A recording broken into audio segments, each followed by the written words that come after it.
All right, good evening. Welcome everybody to the next installment in Vibrant's educational webinar series. I am your host this evening, Sarah Ashman, one of the clinical education and marketing liaisons at Vibrant. I am incredibly excited to introduce you tonight to Dr. Gordon Crozier. He is going to be speaking on the topic of using micronutrient evaluations in your practice. He's an absolute wealth of knowledge. And Dr. Crozier, I'm actually going to, Dr. Crozier, I think you have the controls. Can you advance to your bio? Because I can't move it. There we go. Thanks.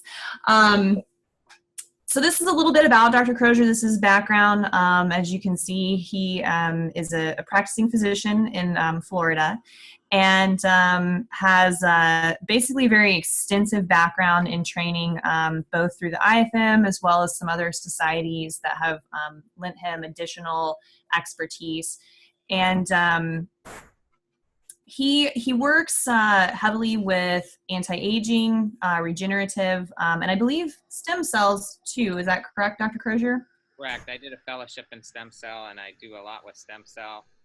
Yeah. I've been doing a trial for Lyme patients and stem cells. Great, great. So we're very excited to have you. I won't, belabor the point that Dr. Crozier is an incredibly well-versed, educated, and intelligent man as it comes to micronutrient evaluations. So Dr. Crozier, without any further ado, I'd like to go ahead and turn it over to you and let you kind of jump in and tell us anything else about yourself that, especially any of your stem cell research that you're doing, and then, take it away. Yeah, and part of the reason I have to say is because of being involved with stem cells is why I think it's imperative to do a micronutrient panel before you do stem cells, because micronutrients are known to aid in the stem cell, in the niche for the stem cell, in propagation, in strength, and for cell division for stem cells. And so that's what it's about, is getting that division so that they can divide and multiply and become what they need to for each individual patient. And stem cells are not cheap, so we want to give the person everything they can. And so that's why I think it's imperative to do a nutrient evaluation before you do stem cells. So some of what we'll do tonight is understand the effects of the nutritional analysis. In other words, the deficits of nutritional evaluation, review some labs. I'm going to start out with a patient here, and then some of the benefits of being optimized. So start out with this patient. She was a 46-year-old female. She had a long history of depression, and especially over the last year. In the more recent months, she became bipolar and even had psychotic flares. Now, the husband was extremely, and I was out shopping, and he stopped me in the store here in Lake Mary, a suburb of Orlando. And upon interviewing her, I brought her to my office, and we sat down. We had the interview. Her husband states that she's always been extremely health conscious, always buying organic foods, always drinking clean water, always making sure she was eating appropriately. Her last OBGYN exam stated that she had completely normal hormones. She was not near menopause, and she wasn't perimenopause according to those things. But I'm going to show you her nutrient evaluation. Her B1 and her plasma, it looks like it's fine, 445.49. Her white blood cell, in the white blood cells, and that's why I love Vibrant, because it has the plasma and the white blood cell and the appropriate one for each nutrient. So, but in the white blood cell, you're going to notice that it's very low, 0.01, and their normal values are 0.34 to 3.77. Her B6 was 1.15. And as you can see, she was also low in her B6 in the white blood cell. She was less than 0.002, and the normal value was 0.003 to 0.040. So our B12 was 332, low normal. Folate was 50.7, and so that was low as well. And so her B vitamins were off, as you can see. So why were they okay? Some of them okay in the plasma and not okay in the white blood cell. Well, that can be, I'm going to go into that in a moment, but I want you to see that B vitamins are very essential for psychological issues. So what happened with her is we actually optimized her B vitamins with the appropriate B vitamins, and she was fine. She didn't even need any antidepressants anymore. She came off Paxil. She came off the things that she was on. She didn't need anything, and she had no more problems at all. And she was great, and she adopted a child even after this. So she did great. So I want a little bit about my story, and I had a sudden onset of dyslexia in the 2nd grade. From then on, I had undulating health throughout my childhood. I had many trips to the ER. I had, for abdominal pain, severe abdominal pain. I was then diagnosed with Crohn's disease when I was 16. And then I was clinical faculty at a university. I was doing surgery and passed out while performing a surgery. I had so many problems. Every single physician that I went to, and because I was clinical faculty at the university, I had privy to some of the best physicians. And I won't say some of the places I went because they sent me outside of my own facility to some other very outstanding physicians. Nobody could figure it out. So I had to begin to figure it out. And believe me, a lot of people are not doing some simple testing to figure out why people are chronically ill. And that's why I have a heart for the chronically ill people. So a little bit about what causes nutrient deprivation is diet, a poor diet. What about GI absorption? And I'm going to talk about that a little bit more. But other disease states, mold. Mold can cause nutrient deprivation because it really affects the gut. So it can cause nausea, vomiting, malabsorption, Lyme disease also, other chronic diseases, and even obesity. And I see it in a lot of my patients that are overweight. And so gastrointestinal absorption can happen for many different reasons. And that's why if you see something in this nutrient eval, you have to then begin to evaluate them on why they are deprived, nutrient deprived. So who needs a nutrient evaluation? I think every single person needs a nutrient evaluation. So, that some of the subtleties is look for the plasma and the intracellular differences. So if they're normal in the plasma, like what you saw with this young lady up above, the 47-year-old, she had normal plasma levels, but she had white blood cell levels that were abnormal. Well, why was that? Well, it turned out to be that she had some genetic problems, and those genetic issues with those SNPs caused her to have a decreased availability of those B vitamins. So we actually had to correct the form for her and in the correct forms so that she could actually absorb them.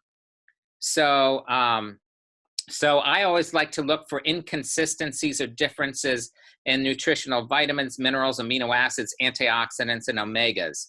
And some of the reasons you can have these can be genetics, can be cellular toxins such as mold and other biotoxins. These get trapped in the bilipid layer of the cell, and therefore the cell will not absorb them appropriately, and you can have differences from the extracellular to intracellular nutrients. And that's why I love this test, because it gives me a hint as to what's going on in the cellular membrane. And or you can have improper forms of the nutrients. So, and this person, you can see here, their vitamin A, they were low, but then when you go to the white blood cell, they were okay. They're low normal, but they're okay, but a little bit low. But then look at their B vitamins. So their B vitamins are okay, even a little bit high on their B1 in the plasma, but their white blood cell, you can see that they are extremely low. And so this person had a lot of mold toxicity, but this person also had an issue with their genetics. And so therefore, with every nutrient that I'm going to go through here today, I'm going to tell you the genetic SNP that is associated with each of those nutrients. So we'll start out with vitamin A since that's where we started out with that. So if you have a deficiency, there's fewer than 20,000 individuals per year that are diagnosed with that, but we know that the diagnosis of nutrient deprivation is actually quite low in the United States, and it's probably much more than what they actually state. But when it gets to the point where you're having night blindness, then that can be diagnosed somewhat. So, and this is actually a lot more common than what we actually think. And the genes associated with vitamin A are the CRBP11 and the BCMO1. So the BCMO1, there's actually 2 RS genes, SNPs that are associated with that. So these are the genes that actually control both the metabolization and the transfer from beta carotene to vitamin A. So everybody thinks that it's much safer for us to get beta carotene and for our bodies to transfer it into vitamin A when we need it, so you don't end up with too much vitamin A. But the problem is that you might have a genetic SNP where you cannot transfer that appropriately, and that you actually might need a little bit more vitamin A. B1, 200,000 cases of deficiency per year of vitamin B1. And many girls who have a problem with Gardasil are going to have a B1 problem. So if you have anybody in your practice that has had a Gardasil issue, they might have a B1 issue because they tend to have more of a problem with that. And I've had several in my practice, more than several, unfortunately. And it's a very difficult thing to reverse. So B1 helps the body change carbohydrates into energy. So it's very essential for your carbohydrate metabolism. It's involved with muscle contraction. So maybe your cramps are due to B1 and not magnesium or potassium. So it could possibly be B1. B1 is utilized for proper utilization of all your B vitamins. So you need B1 for the utilization of your other B vitamins.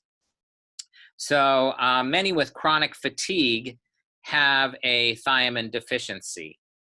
And the genes associated with B1 problem are THIC and THI1. So here we see that thiamine is an essential control for the regulation of RNA and has many different effects. B1 is very essential, and it's kind of one of those B vitamins that is overlooked many times. And they just say, oh yeah, you're a little bit on your B1, but we'll pay attention to your B12 or B6. You can't. You got to pay attention to all of your B vitamins.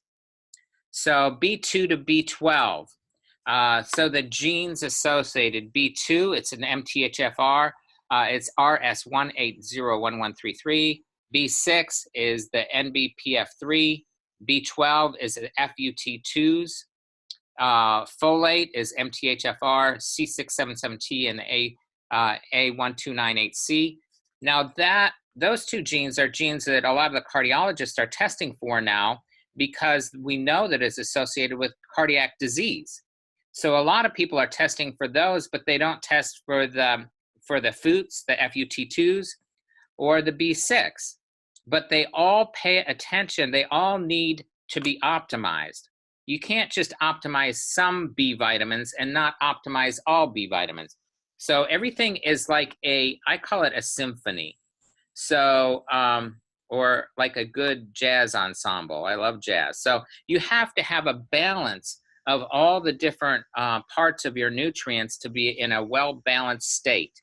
And that's what we're looking for, both for anti-aging and for those with chronic disease. And that's what we need. So common complaints of low B vitamins, they are also similar, that I grouped them all together. So a lot of people have no symptoms at all, and that's going to be a majority of people that are deprived of B vitamins, is they don't really have any symptoms. They really don't even know that they're fatigued until after you correct it and they say, oh, I have so much more energy. But anemia can be part of that, fatigue, poor balance. How many times do we see poor balance, or some of the vertigo issues, or some of those things? Memory loss. Maybe their memory issues are not what we think they are. They're actually related to B vitamins. Pallor. So reduced sensation to touch, shortness of breath, and tingling in the feet. So these are really considered the building blocks for good health as your B vitamins, and that's why it's essential to get them corrected. And what about vitamin C? We know vitamin C is essential. Everybody says, well, you know, before we were giving too much and we don't need to give as much. Well, you know what? We can test it very simply. The gene is the SLC23A1. So those with genetic problems may have a high plasma level, but low cellular levels. So you have to really pay attention to that, because if they have that gene, you might have to push, and it won't hurt to push those plasma levels up a little bit, because they're just going to void them out. So some of the symptoms are fatigue, depression, connective tissue defects, and impaired wound healing. And I've actually seen that impaired wound healing, and you just correct it just a little bit, just by increasing their vitamin C a little bit.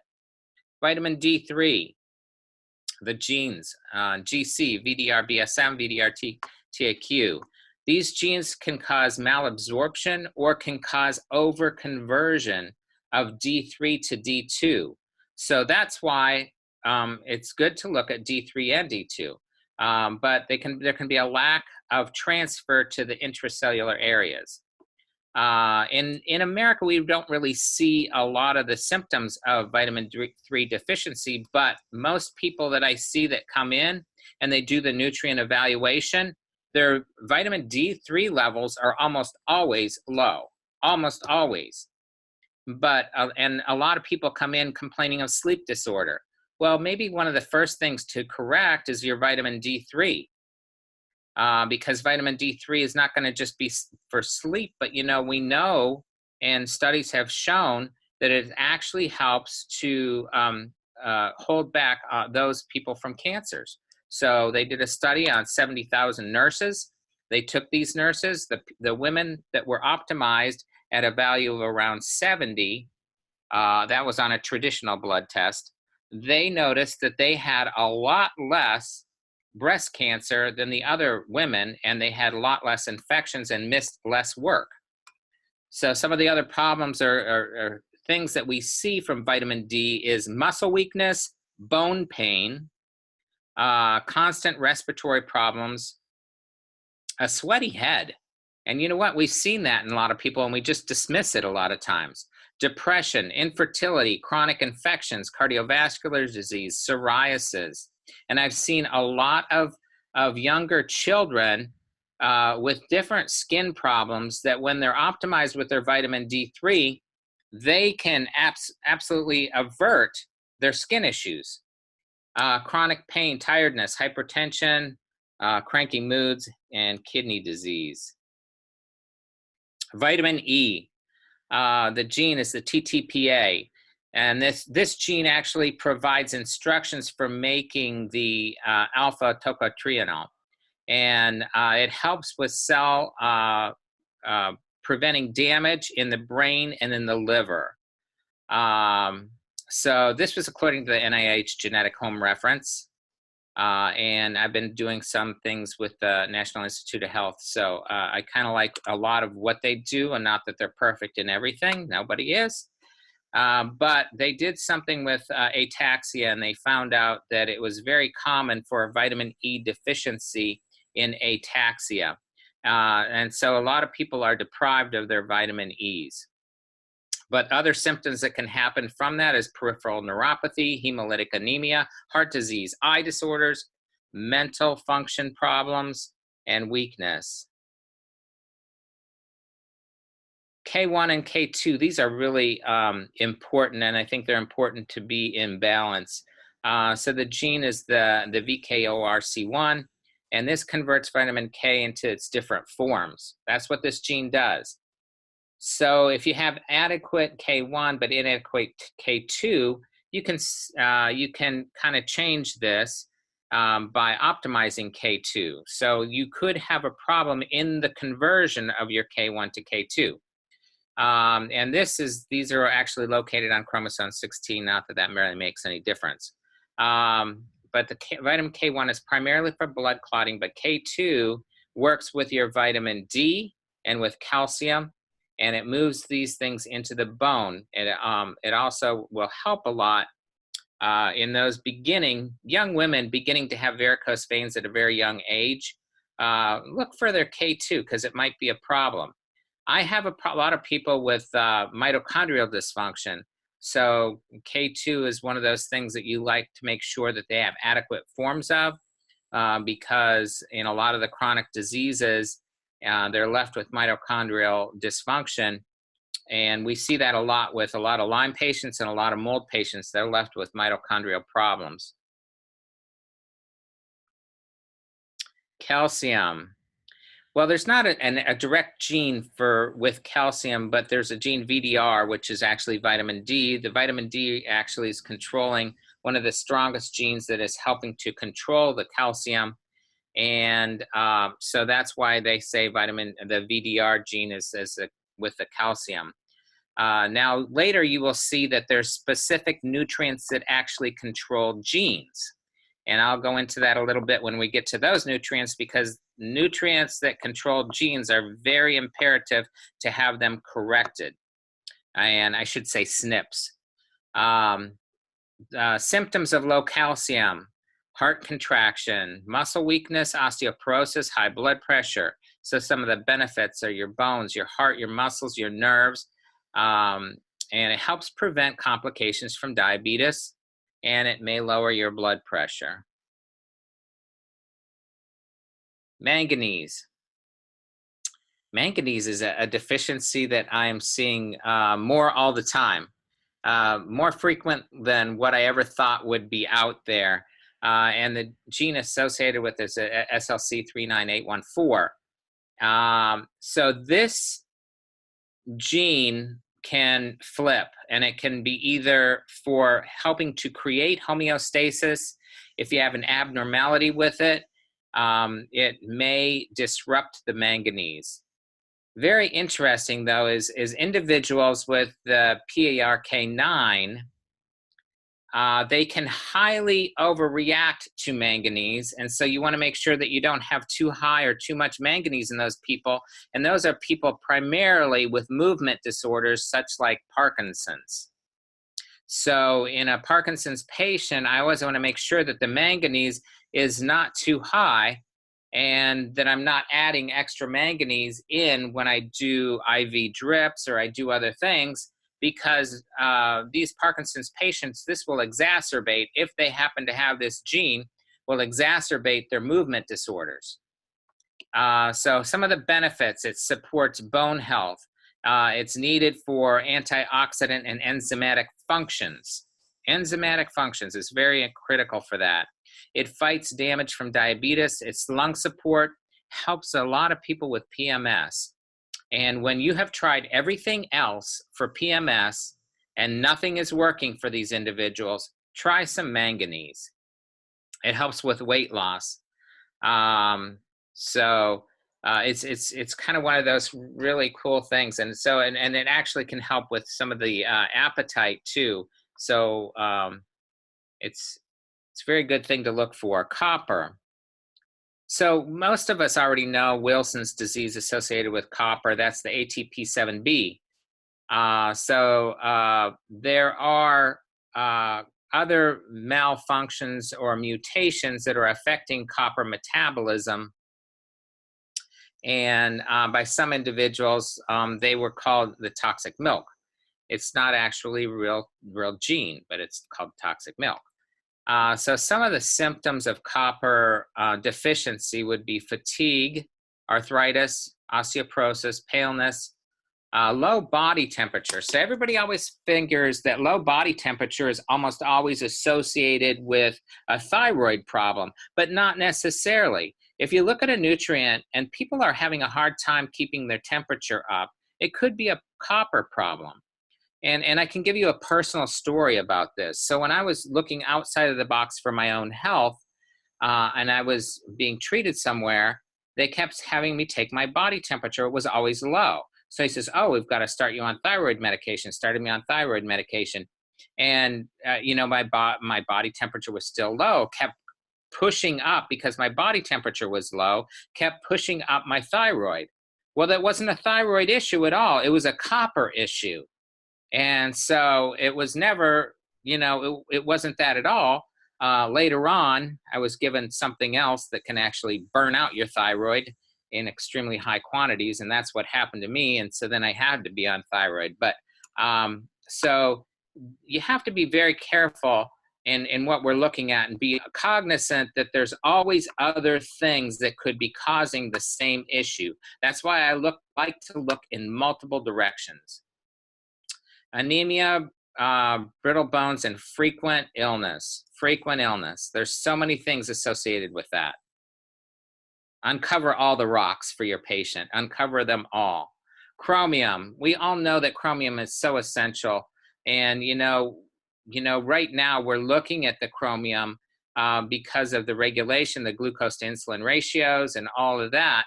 And when I was working at the university, I did a lot with metabolic diseases, primarily in the young women. And so I really understood chromium a lot from way back then. So the chromium, it downregulates the heavy metal-induced methionine gene transcription. So actually chromium regulates gene transcription. So chromium is not only essential for your glucose to insulin ratios, but it's also, it's going to affect your genes.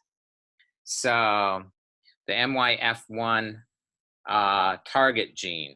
So symptoms: poor glucose control, bone loss, poor skin health, high risk for cholesterol problems, low concentration, worsening eye health. And so the benefits are to reverse all of those things that could be possibly causing a problem. And it aids in the glucose transport, as most of us know that at this point. Iron.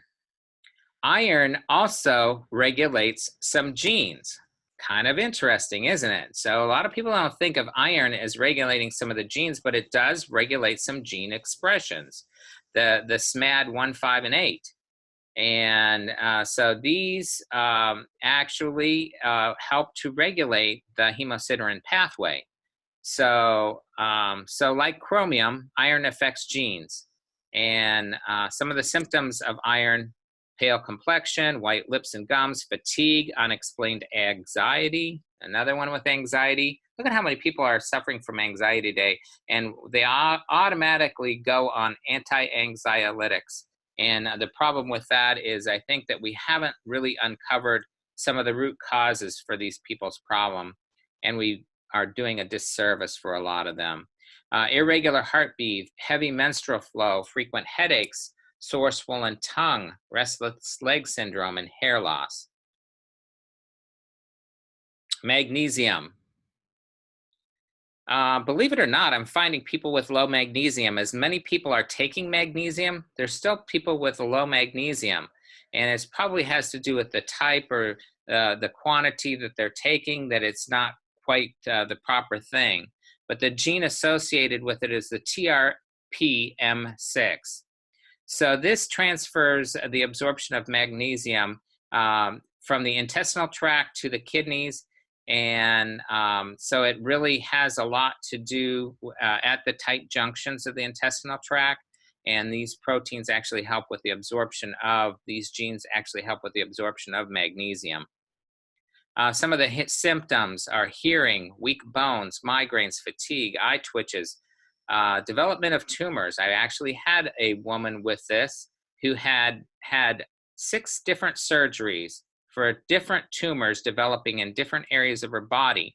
And I began to work her up. She did have mold toxicity as well, but she also had a very low magnesium level, and we optimized her nutrients, and she really has not developed one tumor since then. And she was developing them so rapidly, it was unbelievable. Restless legs, PMS, high blood pressure. So some of the benefits not listed above were asthma and cardiovascular health as well. Choline, MTHFD1, and the PEMT. So This is the ability for your body to hold on to choline, and for the that's what these genes do, is the ability to hold on to the choline, and for the transportation to the correct areas for the choline. So this is very essential for cellular health. So I always like choline because it's really essential for cellular health. And I have seen so many kids with learning disabilities, and you actually augment them with some choline, and their learning disabilities become quite manageable. One thing that's not even listed on here is I have personal history in our family with a child with problems on the autistic spectrum, very high functioning, but really, given choline, the kid you wouldn't even know is completely normal, and goes to college normally, has a job normally, and everything is completely normal with them. And so I love choline. I love what it does. But learning disabilities is one big thing for our young children. Muscle aches, nerve damage. And how many people are having some blurring of vision? And I have seen probably 3/4 of the people that I've seen have complained of fuzzy vision or blurring of vision. And they go to their eye doctor, they're examined, they said, no, you have no change in your vision's fine, but everything is fuzzy to them, and they keep saying they have fuzzy vision. And the nerve damage is actually the optic nerve. And when you augment them with choline, that fuzzy vision can be reversed, and they can have and feel normal. Their vision can be normal. It also can help with mood swings, low energy, fatigue, memory loss, and cognitive decline. So I always want to make sure on some of my Parkinson's patients, my Alzheimer patients, that their choline is augmented on the high level of normal. So always look at that reference range, and there's some things I like to be at the high level of normal on, and this is one of them. So the benefits: improved liver function, brain health, supports energy levels, and maintains healthy metabolism. Inositol, the genes associated with it, the IMPA1 and the IMPA2. And these genes will actually help the conversion, but they also help the transport of inositol as well, just like the choline genes. So some of the symptoms are obsessive compulsive disorder, PTSD, cancer, hair growth, high cholesterol, problems with metabolizing fats, and trouble sleeping.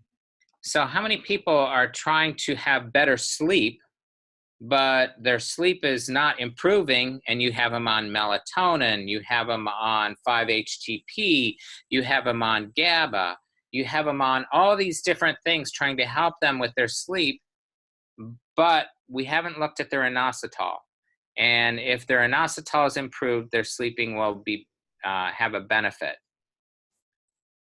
The benefits: it helps depression, can aid in cancer treatment. And this is one of the ones, now you have to ask if you do cancer treatments. I always ask, and I always refer to their cancer doctor, and I like to know, is it okay if they get these specific things? And, I've never had anyone say no. I did have one of my mother's cancer doctors when she was back fighting cancer a while ago, and that said no. Well, she failed chemo 4 times. Finally, she went to a different cancer doctor, and they said, no, yes, you can do treatments along with our treatment. That's fine. And so we figured out which would be the best treatments for her, and she went into remission and remained in remission. So it was great. I like to confer with the cancer doctors. It improves weight loss, liver detoxification. It helps improve blood circulation. Carnitine. I love carnitine. Why? Why do I love carnitine? Well, because carnitine is one of those things that your stem cells really need for strength, and it really helps strengthen the stem cells. And even if you aren't giving stem cells, it's going to help you strengthen your own stem cells. And that's what we want for the anti-aging properties. And the genes is the octin and the SLC2285. So the octin transports carnitine and to the appropriate spaces. So the SL2285 can cause a deficiency of carnitine. And so if that gene, or if you suspect that that SNP is actually being activated or working improperly, I always make sure that they're taking enough omega-3 fatty acids. There was a study done at UCLA that showed that high omega-3 fatty acids actually helped genes work correctly. So it was in Science Daily, and I have reported that study several times, and but I love that study. Symptoms: muscle necrosis, lipid storage myopathy, hypoglycemia, fatty liver, fatigue, confusion, possible cardiomyopathy. So, my dad had congestive heart failure before he passed away, and carnitine is one of the things that I actually gave him a lot of, and he actually never passed away from his cardiac problems, of which he had rheumatic fever 3 times when he was a child. And so he had a lot of cardiac damage all his life, but he didn't pass away until he was in his upper 80s. But I always gave him carnitine. He didn't actually pass away from that. He fell and had a bleed into his head. So he was very active up until the end. So some of the benefits: it helps with energy by transporting lipids into the mitochondria, which is extremely important for my patients with mitochondrial dysfunction, and it helps with weight loss. The MMA, and I love that they have this on their nutrient eval. I love that they have this. And a lot of people don't even know what it stands for. I actually had a doctor call me this last week and wanted to know what MMA stood for. So I thought, well, I better include that in the slides because some people don't even know what it stands for. Methylmalonic acid. So it helps in understanding vitamin B12 deficiency. So and if you have a B12 deficiency, then you can sometimes see that your MMA is going to have abnormal levels. And that can be one of the hints that you have a B12 problem. So long-term complications can be vomiting, kidney disease, and a risk for pancreatitis. In high levels, you can see asparagine gene, ASNS. So this is involved with the glutamine, and this gene is involved with the creation of glutamine and aspartate.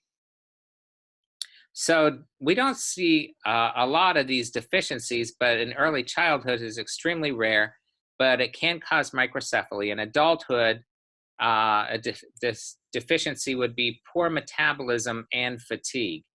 So I don't have one that I've seen low yet on any of my people, but I know the other doctors, because I've spoken with some of them. They said, oh yeah, I have one. And they really were able to begin to lose weight, and their metabolism was corrected, and their fatigue issues were corrected. So, if that happens, that's great. So if you have too much, because I know some people say that it's augmenting things, and there's some centers giving shots of this, but I just want them to be cautious of the neural cell damage that can happen if you have too high of a level. So how much is too high? The documentation is really very poor that's out there, but we know too high a level. That's why I like to keep things in certain bounds. That's why we have normal lab values. Glutamine. 1% of the 10,000 genes assessed are altered by glutamine. That's kind of interesting. So glutamine actually can alter genes. So if now glutamine, we have to be very careful in what we're doing with glutamine, especially if you have patients with a bad gut.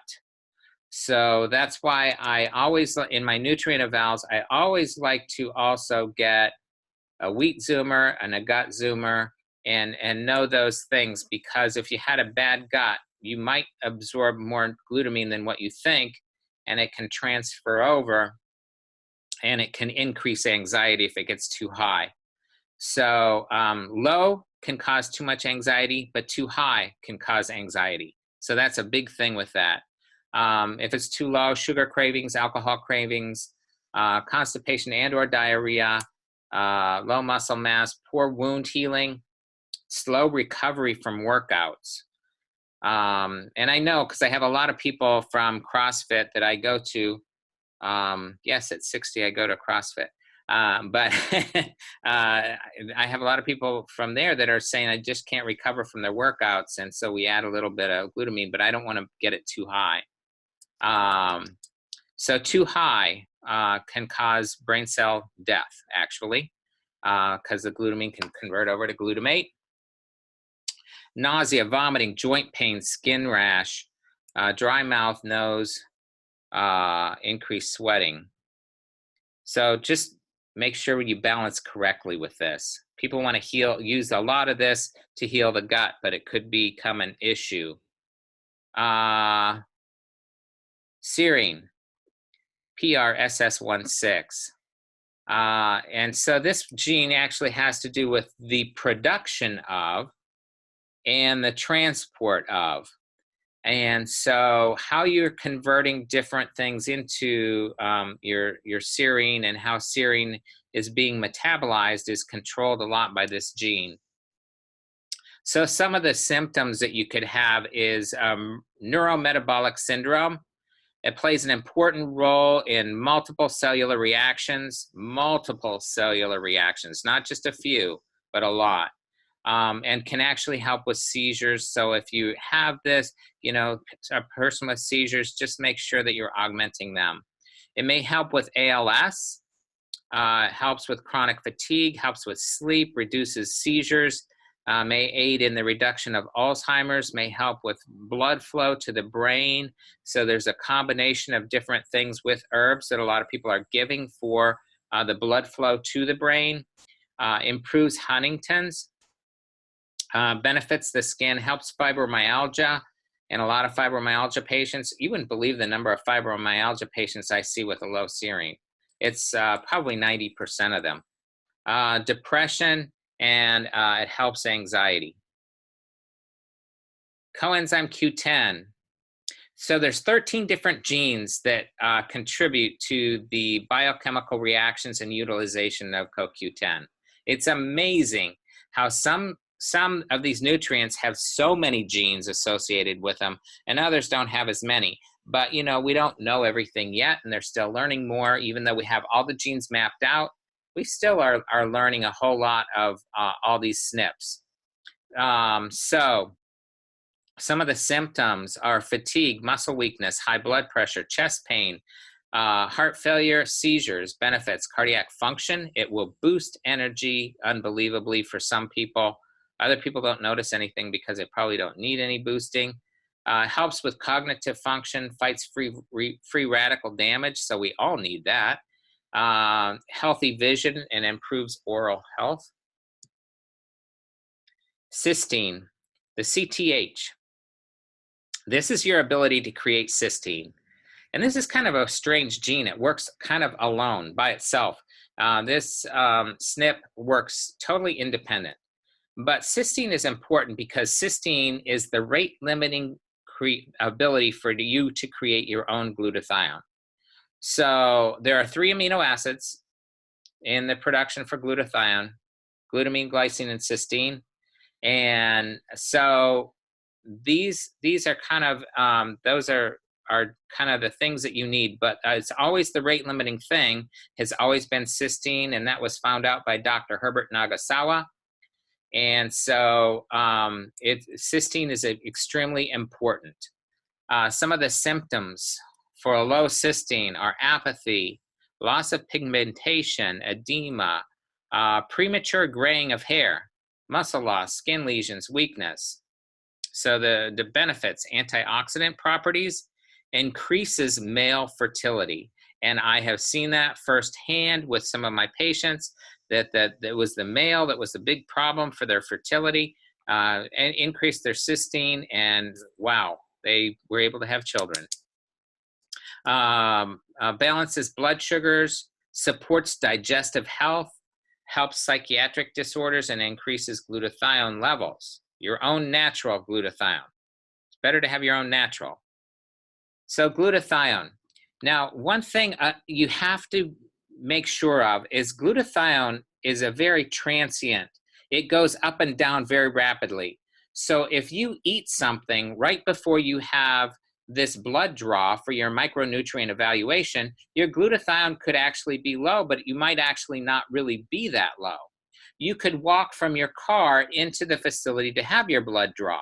Just walking in is going to decrease your glutathione levels. So just because somebody has low glutathione levels, it doesn't mean that it actually is low, but it is one indicator, because I like everybody to be in the top end. So if they're not in the top end, I ask them, well, what did you have to eat? How much did you eat? You know, are you undergoing any increased oxidative stress? Because oxidative stress will decrease your glutathione levels. So some of the genes associated with glutathione, CBS, transsulfuration pathway, the GSTP1, the NDUSF3, NDUSF7, NDUSF8, these are genes that are both for conjugation and for recycling of glutathione. So glutathione begins to decline at around the age of 21. As it declines, other diseases begin to increase. So chronic diseases, arthritis, all these other things begin to increase because you have that natural decline. Well, remember, cysteine is the rate limiting effect. So let's increase their cysteine and increase their optimization for them to create their own glutathione, and perhaps we might be able to help them a lot. Now, if you have a CBS mutation, you might not tolerate like N-acetylcysteine to increase your glutathione, because you may react to that sulfur component. I know I have probably 2/3 of my patient load or patient population have a CBS mutation. And because of that, every time I try to give them NAC, they react very poorly to that. And so we have to find a different way for them to create their own natural glutathione. I like people to have their own natural glutathione because it's dramatically different than the plant-based glutathione that we're taking orally. Plant-based glutathione lacks the tau, which is one form on that glutathione, and that's for you to remove mycotoxins. So symptoms of low glutathione: hemolytic anemia. Glutathione has over 400 functions and enzymatic functions in our body. It's not just a major antioxidant. It is extremely, extremely important for all of us to have adequate amounts.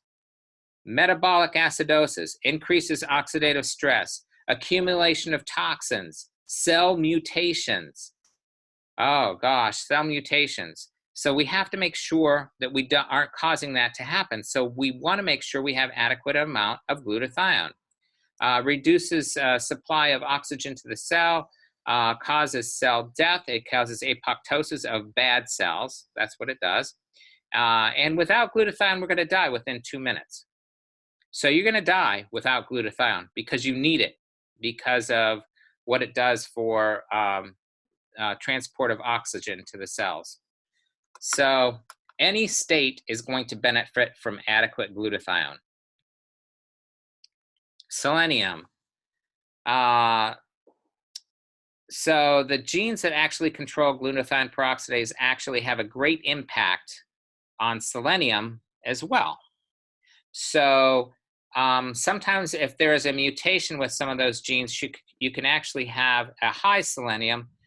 So some people are augmenting with selenium, and I've seen several people with high seleniums, and it's because they have a problem with some of their other genes causing an abnormal accumulation of selenium. Now, most people, you're going to see low levels of selenium. That's what you typically see in the average person. My people have already been to 20+ doctors. They've already been around the country. They've already been started on supplements by a handful of doctors. So they're on 30 supplements or more, and they're getting a little bit of selenium here, a little bit of selenium there, a little bit there. And that's why they probably have high levels. But, you know, normally you would see a low level of selenium. So some of the symptoms are foggy memory, fatigue, chronic cold or flu, infertility, slow wound healing. And some of the benefits: it helps with cancer prevention, prostate, and more. A powerful antioxidant, works with glutathione. Thyroid support, very essential in thyroid support. And I've had a couple people that their reverse T3, we were able to help with just selenium, not with all the other things that we know help with a high reverse T3. Anti-aging, it helps with metal detoxification, cardiovascular support, reproductive health, and it decreases inflammation. Very essential. Omega-3. Well, let's go to, I'm just going to kind of combine these. So the genes associated with these are ApoA2, ApoB, ApoE, ApoA5, HMGCR. These genes help control the synthesis as well as homeostasis of all of your omegas. So symptoms of low omegas: poor joint health and discomfort, dry skin, irritating, dry eyes, which is not included in there, but it should be, dry, brittle hair and nails, poor mood control, irritability, poor energy, poor sleep, attention and concentration. So all these things would be reversed. There's so many things that can benefit, and as well as what I told you before, it actually can help you control other genes. So it's important to have these. So the DHA helps with muscle growth and reduces inflammation. The DPA is the most influential in reducing inflammation and helping those at cardiac risk profiles. The EPA is very important for brain and mood boosting. LA, linoleic acid. This form can not be synthesized in the body, so it's important to know that. So this really has to be taken in. And this is needed, and it helps with the omega-3s. And it is found primarily in beef, but I have a lot of my people don't eat any beef. And so, you know, we have to augment it in other ways. And it does help fight cancer. AA, arachidonic acid. It might be also known that if beef is not grass-fed, it has very low levels of linoleic acid. In fact, it probably won't have any. If it's injected with hormones and it's not grass-fed, linoleic acid is not there. AA, arachidonic acid. This can cause inflammation in muscle tissue. Its appropriate levels are needed for appropriate immunity, because you always have to measure and have a balance between inflammation. So I did almost make it in an hour here. I always look to see the common threads. So are levels high throughout, or are they low throughout, or is there incongruency in some are high, some are low, some are different things? You know, look for those things, because they can hold a key to cell and membrane toxicity. So there was a test that was available in Europe. It was available here in America for a while. It's not available anymore, but you could see the toxins and where they were trapped in the cell. And it was a very interesting test. And you could see, I used to see different people that were taking a lot of liposomal things. You could see them trapped in the membrane, and they wondered why they weren't getting things intracellular. And it's because some of those things, they were taking too many nutraceuticals, and they were actually getting caught in that cell membrane. So I always watch to make sure people are not taking too many things, and I always try to have them on the least number as possible.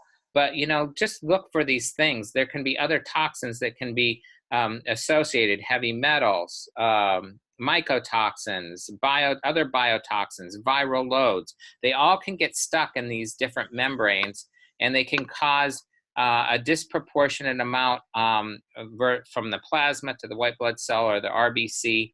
And so you can see different things. And then I always make sure that there's proper GI absorption. So just remember the patient. Here's the references.